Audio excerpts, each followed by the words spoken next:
여러분, 세계적인 문학 작품들 가운데는 그 작품보다 더 유명한 첫 문장이 있습니다. 우리는 소설의 줄거리는 다 기억하지 못해도 그 첫 줄이 주는 강렬한 만큼은 잊지 않고 기억하고 있죠. 아마 가장 유명한 문장은 러시아의 대문호인 톨스토이의, 맞습니다, 안나 까레리나의 첫 문장일 거예요. 이렇게 시작합니다. 행복한 가정은 모두 엇비슷하고 불행한 가정은 불행한 이유가 제각각 다르다. 이 한 문장만으로 작가는 무슨 말을 우리에게 하려는지를 압축해서 전달해요. 이 첫 줄만으로 독자는요, 소설이 앞으로 다루게 될 세계와 인간관계, 그리고 그 안에 등장할 가족의 불행으로 단번에 끌려 들어가게 돼요. 가바타 나스나리의 야스나리의 설국이라는 책의 첫 문장도 유명하죠. 국경에 긴 터널을 빠져나오자 밤의 밑바닥이 하얘졌다. 열차가 신호소에 멈춰섰다. 여러분, 이 한 줄은요, 엄청난 풍경을 한 번에 확 열어젖혀줘요. 어두운 터널을 지나서 갑자기 엄청난 설원의 세계가 눈앞에 보이는 것 같고, 차가운 공기와 함께 왠지 모를 인간의 고독한 내면까지 벌써 느껴져요.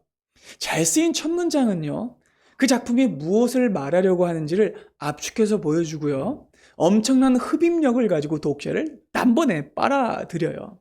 그렇게 첫 문장은 작품의 첫인상을 결정할 뿐만 아니라 작가가 말하고자 하는 정조를 결정하기 때문에 작가들은 이 첫 문장 하나 때문에 수십 번 고치고 밤을 새우기도 한다고 합니다. 근데 여러분, 이 땅에 어떤 작가도 감히 따라 할 수 없는, 그 어떤 소설의 첫 문장도 비교할 수 없는, 흉내낼 수도 없는 진정한 첫 문장이 있어요. 바로 전 인류를 시작하는 문장, 우주와 생명의 기원을 밝히는 문장, 보이는 세계와 보이지 않는 세계의 근원을 단번에 선포하는 문장인 성경의 첫 문장입니다. 태초에 하나님이 천지를 창조하시니라. 여러분, 이건요 정말 어마어마한 문장이에요. 세상의 그 어떤 문학과 어떤 경전이 흉내낼 수 없는 신적인 선포예요. 여러분, 우리는 이 말씀을 너무 자주 들어서 무덤덤한데, 여러분, 이보다 영광스럽고 더 위험 있고 전율을 일으키는 말씀은 없어요. 가장 완벽한 첫 문장이에요. 그래서 여러분, 이 한 문장으로 해서 사람들은요, 세상이 어떻게 존재하게 되었는지를 깨닫게 되고 내가 왜 여기에 있는지를 깨닫게 됩니다. 그리고 이 모든 것이 우연이 아니라 목적과 뜻을 가진 한 분에 의해 시작되었다는 걸 깨닫게 됩니다. 여러분, 성경은요 설명으로 시작하지 않아요. 성경은요 논증으로 풀어가지 않아요. 성경은요 단 한 문장의 선포와 선언으로 시작합니다. 왜냐하면 이 이야기는요 애초에 설명으로 할 수 없는 이야기거든요. 그래서 성령의 감동을 따라 성경을 읽게 되면요, 사람은 1장 1절부터 압도당하게 되는 거예요. 그런데 여러분, 신약은 어떨까요? 구약이 말라기 선지자의 예언 이후로 한 400년 동안의 침묵기를 겪게 됩니다. 그런데 마침내 그 고요가 깨지고 그 정적이 사라지고 새롭게 신약이 처음으로 열리게 되는데, 신약의 첫 문장은 뭘까요? 자, 오늘 말씀 한번 볼까요? 1장 1절 보겠습니다. 시작. 아브라함과 다윗의 자손 예수 그리스도의 계보라. 여러분, 어떠세요? 막 가슴이 쿵쾅쿵쾅 뛰시고 하나님의 위엄과 막 전율이 느껴지세요? 잘 모르겠죠. 싱겁게 느껴지고 별 다른 점을 느끼지 못할 겁니다. 태초에 하나님이 천지를 창조하십니다라는 첫 문장에 비하면 아주 초라하고 무심한 시작 같아 보여요. 여러분, 우리가 일반적으로 성경에서 제일 읽기 힘들어하는 구간이 어디예요? 족보죠. 누가 누구를 낳고 누가 누구를 낳고 밑도 끝도 없이 이름이 계속 이어지는 바로 그 구간 말이에요. 그리고 한국 사람들은 유독 족보를 좀 피곤해하는 경향이 있어요. 그렇죠? 왜요? 한국은 출신, 집안, 성분 막 이런 게 중요하고 그걸 뽐내는 문화이기 때문에 왠지 성경이 예수님이 누군지 알아? 막 이러는 것 같아서 괜히 불편한 마음이 들기도 할 수 있어요. 그래서 성경을 읽다가 족보, 그리고 마태복음 1장을 만나게 되면 마음에 이런 유혹이 생겨요. 그냥 넘어가자.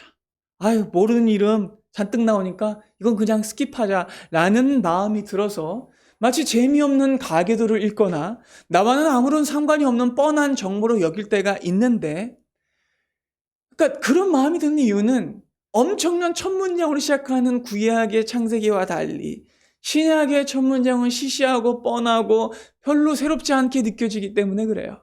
근데 여러분, 절대로 그렇지 않습니다.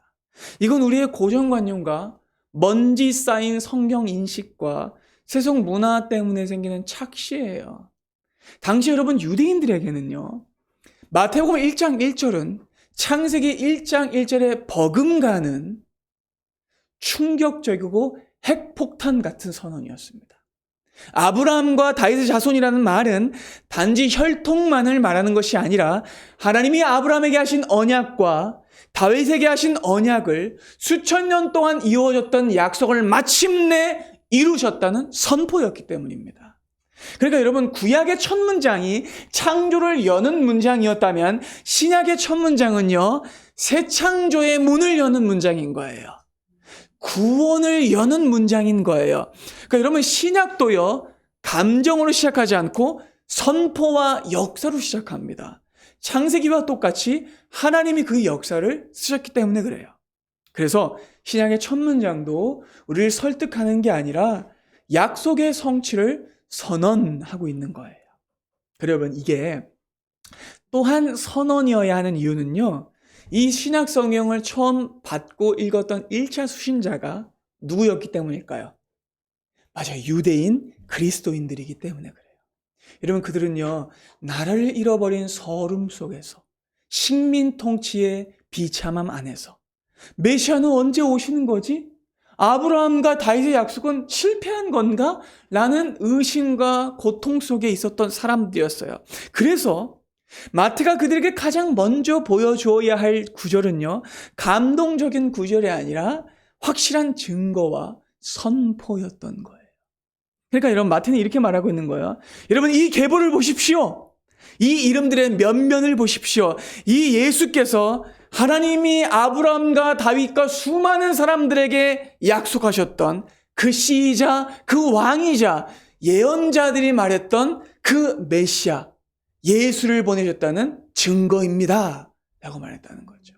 그러면 이 족보는요, 명문과 인증서가 아니라 언약 성취의 문장이라는 거죠. 우리도 이 건조하고 딱딱해 보이는 선언을 은혜로 통과해야만 구유에 누우셨던 아기가 단지 가난한 목수의 아들이 아니라 하나님이 아브라함과 다윗에게 약속하셨던 놀라운 언약의 왕이심을 깨달을 수 있어요. 자, 우리는 지난 몇 주 동안 시편으로 마음 다루기라는 주제로 우리 안에 선한 것이 하나도 없고 우리의 감정은 쉽게 무너진다는 것을 배웠어요. 그러면서 동시에 아주 중요한 진리를 또 배우게 됐죠. 참된 위로와 소망과 기쁨은요, 내 안에서 나는 게 아니라 어디로부터 와요? 하나님께로부터 온다는 진리예요. 내가 나를 붙잡아 세우는 게 아니라 하나님이 나를 붙잡아 세우신다는 진리였죠. 자, 오늘 말씀인 마태복음 1장도 같은 진리를 말해주고 있어요. 여러분, 이 계보 안에는요, 사람의 불안, 공포, 눈물, 분도, 실패가 가득해요. 상처의 이름들이 계속해서 나열되어 있어요. 그런데 그 끝에는요, 하나님이 위로부터 내려주신 선물 같은 기쁨의 이름이 등장합니다. 누구의 이름입니까? 예수 그리스도의 이름이죠. 그러니까 여러분, 이 계보는요, 실패하고 쓰러지고 무너진 인간 세계에 하나님이 친히 들어오셔서 새로운 기쁨과 소망의 이야기를 써내리신다는 구원의 첫 문장인 거예요. 과거 모두를 정리해주고 새로운 역사로 이끌어가는 새 역사의 첫 문장이라는 거죠. 자, 오늘부터 3주 동안 성탄 설교를 진행하려고 하는데요. 오늘은 그 첫 번째 시간으로서 바로 이 그리스도의 계보를 통해 우리를 향한 하나님의 놀라운 사랑과 기쁨과 복음에 대해서 알고자 합니다. 자, 세 가지를 살펴볼 텐데요. 첫 번째, 이 계보는요, 절대로 끊어지지 않는 하나님의 약속을 드러내고 있다는 겁니다. 둘째로 이 계보는요, 우리가 실패한 그 자리에서 하나님이 다시 시작한다는 걸 가르쳐 줍니다. 세 번째로 이 계보는요, 착한 사람 리스트가 아니라 모든 죄인을 부르시는 초대장이라는 겁니다. 자, 그리고 이 세 가지는요, 외따로 떨어진 이야기가 아니라 예수 그리스도 안에서 하나로 엮여져 있어요. 첫 번째로 이 계보는 마구 끊어지고 실패한 것 같이 보이는 인간 역사 속에서도 절대로 끊어지지 않는 하나님의 역사를 보여주고 있어요. 자, 17절을 볼까요? 한번 읽어보겠습니다. 시작. 그런즉 모든 내수가 아브라함부터 다윗까지 바벨론으로 사로잡혀갈 때까지 14대요. 바벨론으로부터 사로잡혀간 후부터 그리스도께까지 14대더라.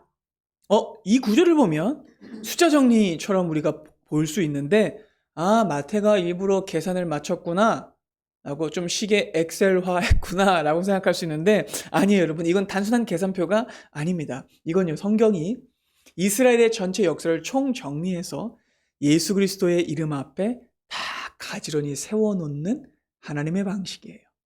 자, 그리고 이 말씀을 처음 들었을 때 초대교회 유대인 성도들의 가슴에는요, 우리와는 비교도 할 수 없는 어마어마한 은혜의 감격이 출렁였을 거예요. 왜냐하면 이 한 문장이 그들의 오랜 민족적 트라우마를 껴안아주면서도 그 모든 시간을 재정렬해서 하나님의 손길 앞에 세워줬기 때문입니다. 그럼 마태는요, 이스라엘 역사를 세 구간으로 나눠 얘기해줘요. 아브라함부터 다윗까지, 다윗부터 바벨론 포로까지, 바벨론 포로부터 예수 그리스도까지. 그리고 여러분, 이 세 개 시대 안에 이스라엘이 역사 속에 겪었던 흥망성쇠가 다 기록되어 있어요. 그들의 올라감과 무너짐, 영광과 수치, 소망과 침묵이 전부 다 들어가 있어요. 가장 먼저 살펴볼까요? 아브라함부터 다윗까지는요, 하나님이 언약을 처음에 주시고 그 언약을 세우시고 왕국을 점점 만들어 가셨던 시간이에요. 그래서 이것은 약속의 현실이 되었던 희망의 시대이자 상승의 시대예요. 이스라엘의 전성기입니다. 그런데 두 번째 구간으로 넘어가는 순간, 다윗부터 바벨론까지, 이 사로잡혀 갈 때까지 라는 말을 듣는 순간 1차 독자들은요, 트라우마가 정면으로 일어났을 거예요. 나라가 갈라지고 성전이 붕괴되고 왕이 포로가 되고 우리가 버림받았다라는 통곡과 수치를 느꼈던 그 시간이 그들에게 되살아났기 때문에 그래요. 자, 그리고 마지막 세 번째로 바벨론으로 사로잡혀간 후로부터 그리스도까지의 시간은요, 막상 돌아오긴 했지만 회복된 시간은 아니었어요. 주권은 여전히 없었고요.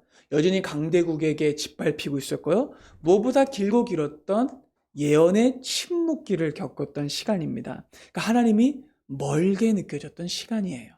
근데 여러분, 마태는요, 이 세 구간을요, 비극으로 끝나는 연표로 정리하지 않아요. 가지런히 싹싹 차곡차곡 정리해서 예수 그리스도의 이름 앞에 딱 세워놓습니다. 무슨 뜻일까요? 나라가 망했다고 하나님의 언약이 망한 게 아니라는 겁니다. 성전이 무너졌다고 해서 하나님의 통치가 끝난 게 아니라는 겁니다. 인간은 실패했지만 하나님은 실패하지 않으셨다는 말입니다. 그 모든 실패와 무너짐에도 불구하고 하나님이 예수 그리스도를 보내셨다라는 말을 하려는 거예요. 그래서 마태는요, 이 시간을요, 14 곱하기 3의 리듬으로 묶어내고 있는 거예요. 사실은 여러분, 이건요, 편집해가지고 정리해서 일부러 14개의 이름으로 맞춘 거예요. 이 안에 수많은 사람들이 더 많이 있어요. 근데 단순히 이건 편의적으로 운율을 맞춘 게 아니라 이 구조 자체로 하나님이 어떤 분이시고 하나님이 역사를 어떻게 써오셨는지를 보여주고 있는 거예요. 여러분, 14는요, 7의 2배수입니다. 그리고 유대인들에게 7은요, 단순한 숫자가 아니죠. 하나님의 수이고 완전수이고 하나님의 시간을 뜻하는 수예요. 그리고 이 14가 3번 반복된다는 건요, 결과적으로는 7이 몇 번 반복되는 거예요? 6번 반복되는 거예요. 그리고 여기서 우리는요, 이게 역사와 시간에 대한 해석을 가리킨다는 걸 깨달을 수 있어요. 여러분, 성경에서 숫자 6은 뭘 의미합니까? 사람을 의미하죠. 왜요? 창조 때 사람이 몇째 날에 지어졌어요?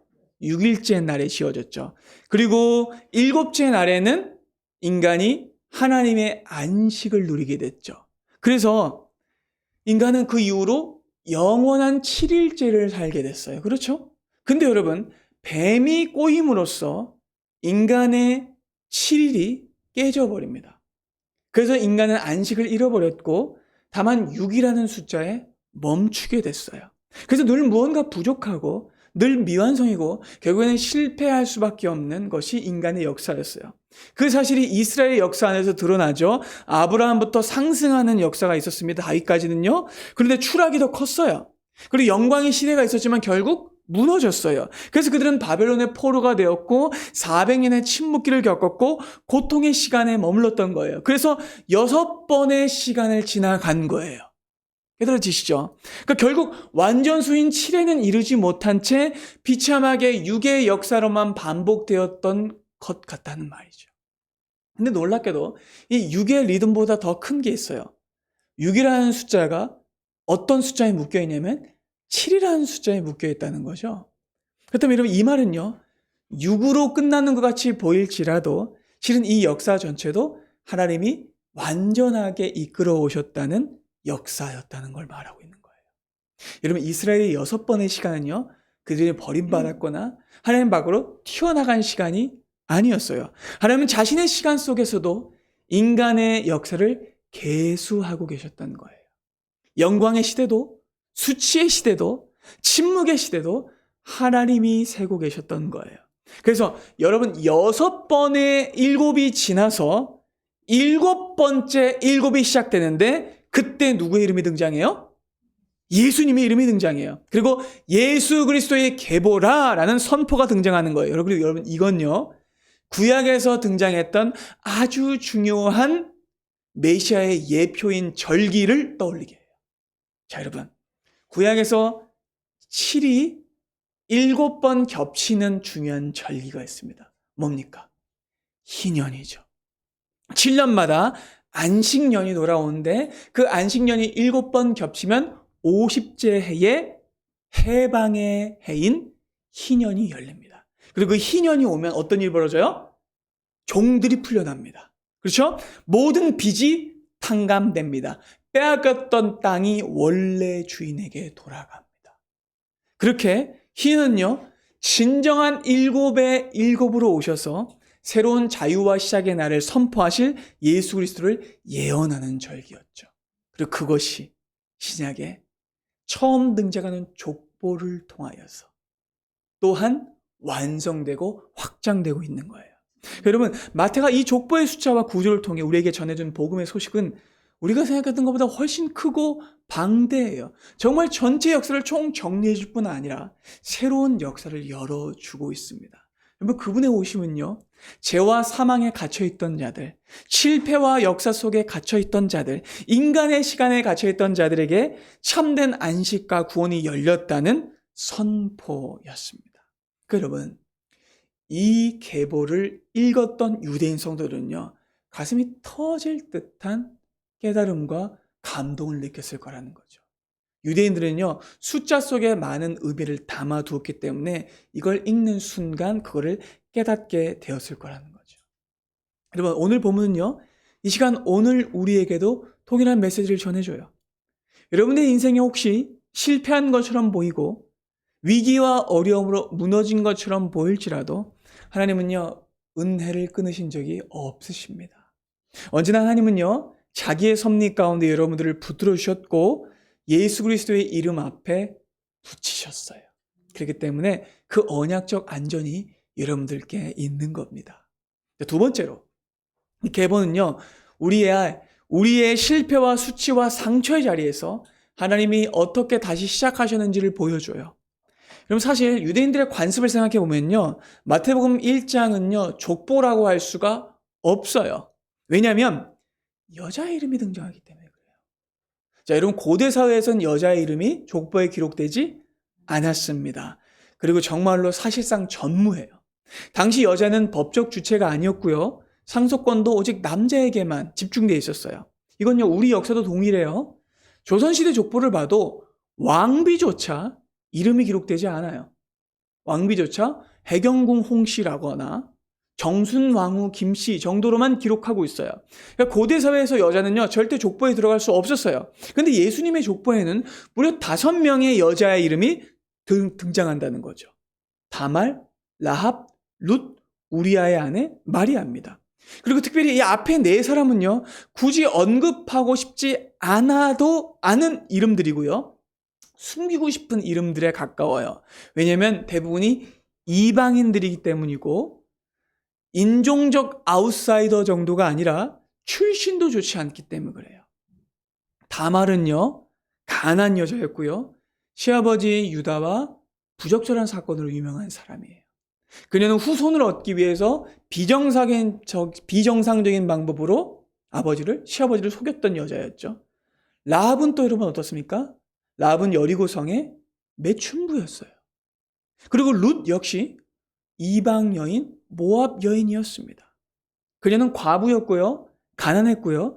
사회적 약자의 모든 조건을 다 가지고 있었어요. 그리고 우리아의 아내라고 불리는 밧세바는요. 다윗의 간음 그리고 살인과 연관된 인물이에요. 마지막으로 마리아는 어떻습니까? 그냥 마리아는 우리가 그냥 성모 아닌가? 라고 생각할 수 있는데 사람들의 시선을 한번 생각해보세요. 당시 사람들의 시선으로는요. 혼전 임시단, 미혼모예요. 부정하게 보이는 5명의 여자가 예수님의 족보 안에 등장한다는 거죠. 이들은 모두 그 시대의 기준으로 보면 그리고 지금의 기준으로 봐도 주변부에 있는 사람들입니다. 이방인들이고요. 가난하고요. 도덕적으로 의심받는 삶의 이름을 갖고 있어요. 그런데 하나님은요. 이 이름들을 모두 그리스도의 계보에 적어 넣고 계신다는 거죠. 그 이유가 뭘까요? 하나님은요. 모든 실패한 사람들을 품고 회복시키는 분이시기 때문입니다. 하나님은요. 구원의 역사를 흠없는 사람들과 세속적인 성공담 위에 세우는 분이 아니에요. 하나님은 우리의 실패와 수치와 상처가 드러나는 바로 그 자리에서 새롭게 시작하는 분이세요. 은혜는 언제나 우리가 가장 숨기고 싶어하는 자리에서 더 선명하게 빛나는 법입니다. 그게 하나님의 방식이에요. 그리고 여러분 또 하나 놀라운 게 뭔지 아세요? 무엇보다 이 계보가 마태의 손으로 쓰여졌다는 거예요. 그럼 마태의 전 직업이 뭡니까? 세리죠. 세리는 당시 유대인들에게 제일 미움받던 사람들이었습니다. 당시 세리는 동족의 피를 빨아먹는 매국노였고 종교적으로 사회적으로도 정말 미움받던 죄인의 대표였어요. 그런데 그랬던 마태가 붓을 들어서 누구의 계보를 쓰고 있어요? 예수 그리스도의 계보를 쓰고 있어요. 어떻게 여러분 이 일이 가능했을까요? 그리스도께서 그를 부르셨기 때문입니다. 그러니까 여러분 이 족보가 마태라는 사람의 손으로 쓰였기 때문에 더 의미가 큰 거예요. 그는 자신의 손으로 다말의 이름을 씁니다. 그는 자신의 이 손으로 라합의 이름을 씁니다. 그는 자신의 손으로 룻의 이름을 쓰고 밧세바의 이름을 쓰고 마리아의 이름을 썼을 때 전율했을 겁니다. 여러분 이 계보는요 단순한 족보가 아니라 마태의 신앙 고백이자 위대한 복음의 선포였던 거예요. 그러니까 예수께서는 그가 가장 부끄러워했던 세리라는 과거를 지워버리고 그를 사용하신 것이 아니라 그의 과거의 못난 모습까지 모두 품어 그를 새롭게 하신 겁니다. 여러분 그 은혜는요 우리에게도 동일해요. 여러분들의 인생에도 어쩌면 올 한 해 지워버리고 싶은 순간이 있을 수도 몰라요. 덮어두고 싶은 과거, 지워버리고 싶은 실수, 그때 이렇지 않았으면 하는 후회, 수치스러운 순간이 있을 겁니다. 아마 그리고 그 페이지를 찢어버리고 싶으실 수도 있어요. 그런데 여러분, 하나님께서는요, 예수 그리스도의 계보를 통해서 우리에게 이렇게 말씀하십니다. 나는 그 페이지를 찢어버리지 않는다. 나는 그것조차 소중히 여긴다. 나는 내 아들의 이름을 너의 이름 앞에 쓰고 너의 이름의 끝에 쓸 것이다. 네가 떠나고 싶어하는 바로 그 자리에서 내가 너를 구원하며 너와 함께 할 것이다 라고 말씀하세요. 여러분 복음은요 과거를 없던 일로 해주겠다가 아니라 복음은 그 과거까지도 그리스도의 은혜 안에서 새롭게 하겠다는 선언입니다. 하나님께서는요 예수 그리스도의 계보 안에서 우리가 부끄러워하는 모든 것을 사랑으로 덮어주십니다. 마지막 3번째입니다.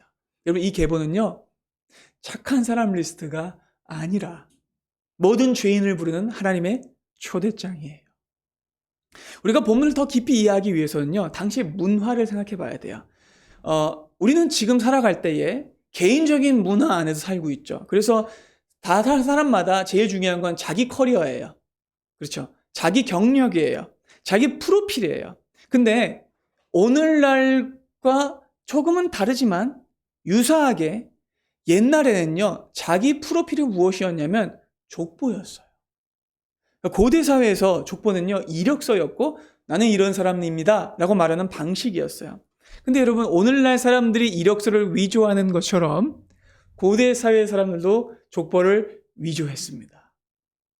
그리고 우리가 잘 아는 이 헤롯 대왕, 예수님을 죽이려고 했던, 어렸을 때 죽이려고 했던 헤롯 대왕은요, 자기의 족보에서 수치스러운 이름들을 많이 지웠어요.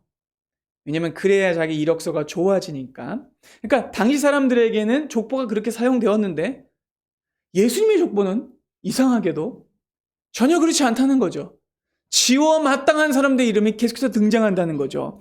아브라함과 야곱과 유다, 다윗 이런 이름을 들을 때 우리는 믿음의 조상이지, 훌륭한 사람들이라고 생각하는데 아니에요, 여러분. 본문은요, 오히려 그들의 실패와 죄를 강조하는 방식으로 그들의 이름을 소환해요.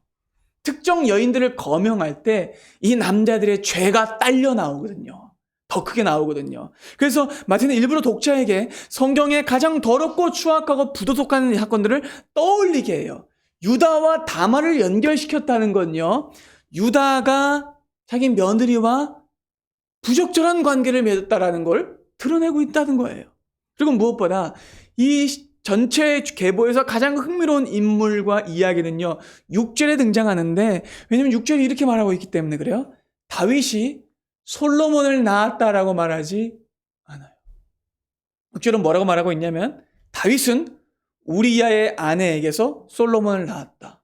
갑자기 이름이 튀어나오는데 여자의 이름이 등장하지 않습니다. 누구의 이름으로 대치돼요? 우리야라는 남자의 이름. 여러분, 이건 무슨 뜻입니까? 다윗이 범한 실수를 떠올리게 하는 겁니다. 마태는 굳이 독자에게 이스라엘 역사 속에서 가장 끔찍한 장면을 떠올리게 해요. 여러분, 우리아는요, 단순히 다윗의 휘하에 있었던 장수 한 명이 아니었어요. 그냥 소대장 하나가 아니었어요. 이름 없는 인물이 아니었어요. 우리아는 어떤 사람이었냐면 다윗의 수족이자 다윗의 친위제이자 다윗의 경호대였습니다. 자, 사무엘하를 보면 다윗이 이제 사울을 피해 도망갈 때에 광야에서 다윗을 지켰던 37명의 특수부대 장수가 등장해요. 정말 피해 동맹을 맺고 정말 자신의 형제처럼 여겼던 사람들의 이름에 누가 있을까요? 우리아가 있어요. 그럼 그 말은 무슨 뜻이냐면 사울에게 다윗이 죽지 않도록 우리아가 그를 언제나 보호하고 살려줬다는 얘기입니다. 다윗은 우리에게 빚을 진 사람이었고요, 그의 충성으로 인해 왕이 될 수 있었던 사람이었어요. 그런데 세월이 흘러 왕위에 오른 다윗은요, 자신의 충성스러운 부하의 아내를 빼앗고 그를 전쟁에서 비참하게 죽입니다. 왜 밧세바의 이름이 등장하지 않은지 아시겠죠? 이 여자를 무시하기 위함이 아닙니다. 다윗의 치부와 죄를 드러내기 위함입니다. 그렇다면 여러분, 이건 무슨 뜻일까요? 예수님의 계보는요, 나는 이런 집안에서 났다라는 자랑이 아닌 거예요. 이건 어떤 뜻이냐면 나는 이런 죄인들의 구주다라는 뜻인 거예요. 이 계보는 훌륭한 사람들 사이에서 예수님께서 나셨다라는 말이 아니라 이렇게 엉망인 사람들의 한가운데로 예수님이 그들을 구원하러 들어오셨다라는 뜻이 되는 거예요. 그러니까 예수 그리스도의 계보는요, 인간이 자랑하고 싶은 이름들만 모아놓은 명예의 전당이 아니라 은혜가 아니면 도저히 여기에 들어올 수 없는 죄인들의 리스트인 거예요. 그렇기 때문에 여러분, 이 계보는 오늘날 이 시간 우리에게도 말씀하고 있는 거예요. 당신도 이 가족 안으로 얼마든지 들어올 수 있다라는 거예요. 예수님의 계보는요, 완전한 사람, 흠없는 사람, 스펙 좋은 사람만 들어갈 수 있는 상류 클럽이 아니에요. 예수님은요, 성공한 사람들을 모아놓고 이 정도 수준 돼야 내 가족이 될 수 있다라고 말씀하지 않으십니다. 아니, 오히려 반대로 말씀하시죠. 이렇게 엉망인 사람들도, 손가락질 받는 사람들도 사람들에게 피하고 싶은 사람으로 여겨지는 사람들도 내가 품는다. 그런 사람도 내 가족이 될 수 있다. 너도 내 가족이 될 수 있다. 라고 말씀하신다는 거죠. 여러분, 교회를 생각할 때 여러분은 어떤 그림을 떠올리십니까? 우린 종종 교회를 괜찮은 사람들의 모임으로 떠올려요. 성격도 괜찮고 도덕적 수준도 높고 신앙도 나름대로 좋은 사람들끼리 오손도손 모여있는 곳이라고 생각하기 쉬워요. 그래서 상처받은 사람, 실패한 사람, 인생이 복잡한 사람은 교회를 가려면 좀 정리하고 가야 된다고 생각해요. 근데 여러분, 예수님의 계보는요, 그런 우리의 사고방식을 산산히 깨뜨립니다. 예수님의 가족 사진 한가운데는요, 외면받던 여자들, 버림받았던 사람들, 실패하고 초라한 남자들이 다 짱구를 들이밀고 예수님 옆에 모여 있어요. 그런 사람들 한가운데 누가 서 계세요? 예수님이 팔을 벌리고 모두를 안아주고 계세요. 그게 성경이 말하는 예수 그리스도의 계보이고 하나님의 가족 사진입니다. 사랑하는 여러분, 마태복음 1장의 계보는요, 너무나 놀라운 복음만으로 우리를 초대해줘요. 여러분, 우리는 인생을 자주 끊어진 걸로 생각해요. 마음이 끊어진 것 같고, 관계가 끊어진 것 같고, 기도마저 끊어진 것 같은 날들에는 우린 주님께 이렇게 묻죠. 주님, 내 인생 그냥 여기서 끝난 건가요? 나 실패한 건가요? 이렇게 가망이 없다고 우리는 생각할 때가 많습니다. 그러나 오늘 우리에게 그리스도의 계보가 말씀합니다. 여러분의 눈과 내 눈에는 단절되어 보일지라도 하나님의 언약은 끊어진 적이 없었다는 겁니다. 하나님의 실패는 하나님은 절대로 실패하지 않으셨어요. 하나님은 우리의 실패를 오해하지도 않으셨고요. 우리의 공백을 피해가지도 않으셨고요. 우리의 수치를 모른 척하지도 않으셨습니다. 하나님은 오히려 그 한복판으로 들어오셔서 예수 그리스도의 이름을 역사 한가운데 새롭게 써 넣으셨습니다. 예수님은 우리의 삶에 위로 한 조각을 더해주는 장식품이 아니세요. 예수님은 우리의 삶 전체를 품으러 오신 구원자이십니다. 오늘도 그분은 우리의 곁에 걸어 들어오셔서 우리의 이름 아래가 아니라 자기의 이름 아래에 우리의 이름을 쓰십니다. 잊지 마세요, 여러분. 여러분들의 인생의 첫 문장은 예수 그리스도입니다. 그리고 여러분들의 인생의 마지막 문장도 예수 그리스도입니다. 여러분들의 알파가 예수 그리스도이시고 오메가가 예수 그리스도이십니다. 그러니 여러분들의 현실과 여러분들의 결심과 여러분들의 능력과 여러분들의 감정으로 결론 내지 마시고 그리스도만이 결론되게 하시며 그리스도만이 새로운 첫 문장이 되게 하십시오. 아무리 우리 삶에 실패가 있을지라도 그리스도께서 그 모든 것을 다 끌어안으시며 새로운 역사를 여러분들의 삶 가운데 써 가십니다. 그러니 성령님을 의지하시고 그리스도께서 여러분의 첫 문장이 되게 하십시오. 새롭게 시작되는 한 주, 끊어지지 않는 하나님의 신실하심을 신뢰하며 그리스도 안에 살아가는 은혜가 우리 모두에게 있기를 바랍니다. 기도하겠습니다.